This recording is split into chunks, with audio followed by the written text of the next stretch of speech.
Hi friends, welcome back to the channel Kanavu Kudil and have a nice day to everyone. School எல்லாம் முடிஞ்சு இங்கே பசங்களுக்கு leave விட்டாங்க. இனிமேல் காலையில் சீக்கிரமாக எழுந்திரிச்சு லஞ்ச் பேக் பண்ணணும், அரிபரியாக சமைக்கணும் அப்படிங்கிற வேலை இல்லை. ஸோ ரொம்ப ரிலாக்ஸ்டாக இருந்துச்சு. ஒரு கிளாஸ் தண்ணி குடிச்சிட்டு அதுக்கப்புறமா வேலையெல்லாம் ஸ்டார்ட் பண்ணலான்னு சொல்லி ஆரம்பித்தாச்சு.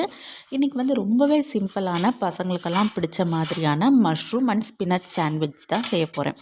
இது ரொம்ப ஈஸியான ரெசிபி, குயிக்காக செஞ்சிடலாம். சூடாக சாப்பிடும்போது அவ்வளோ டேஸ்டியாக சூப்பராக இருக்கும்.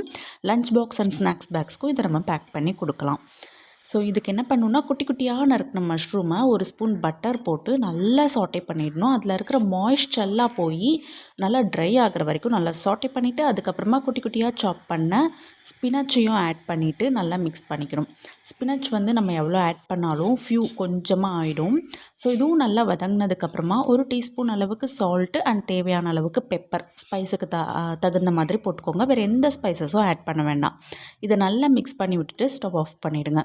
இது கொஞ்சம் ஆறணும். ஆறுனதுக்கப்புறமா நீங்கள் இந்த மொசரேலா சீஸை இது கூட மிக்ஸ் பண்ணிக்கிட்டு நம்ம ப்ரெட்டில் ஸ்ப்ரெட் பண்ணி 2 சைடும் டோஸ்ட் பண்ண வேண்டியதான். ரொம்ப ஈஸி அண்ட் சிம்பிளான ரெசிபி தான் இது.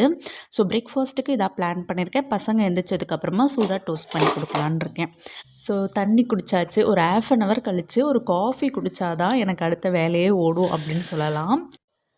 ஒரு 1/2 கப் மில்க் எடுத்துக்கிட்டு மைக்ரோவேவ் ஓவனில் ஹீட் பண்ணிக்கிட்டேன். இது கூட ஒரு டீஸ்பூன் சுகர் அண்ட் ஒரு டீஸ்பூன் காஃபி பவுடர் ஆட் பண்ணிவிட்டு இந்த மிஷின் இருக்கு இல்லையா, இதில் வச்சு நல்லா ஃப்ராஸ்டிங் பண்ணிவிட்டு அப்படியே குடிக்க வேண்டியதாக. ரொம்ப டேஸ்ட்டாக சூப்பராக இருக்கும். நம்ம ஆற்ற வேண்டிய அவசியம் கிடையாது. ஸோ ரிலாக்ஸ்டாக உட்காந்து காஃபி குடிக்கிறது வந்து நம்மளுக்கு இந்த வீக் டேஸில் கிடைக்கவே கிடைக்காது. பசங்களுக்கு ஸ்கூல் இருக்கும், ஏதாவது ஒன்று ஃபாஸ்ட்டாக குக் பண்ணிகிட்டே இருப்போம், சைடில் காஃபி எடுத்து குடிச்சிக்கிட்டு இருப்போம். இன்றைக்கி தான் ரிலாக்ஸ்டாக காஃபி குடிக்கிற மாதிரி இருக்குது. ஸோ மதியத்துக்கு வந்து ஜுக்கினி பொரியல் பண்ணிவிட்டு பூண்டு குழம்பு வைக்கலான்னு தான் பிளான் பண்ணியிருக்கேன். இது வந்து நம்ம ஊர் சொரக்காய் மாதிரியே இருக்கும். என் பையனுக்கு ரொம்ப பிடிக்கும்.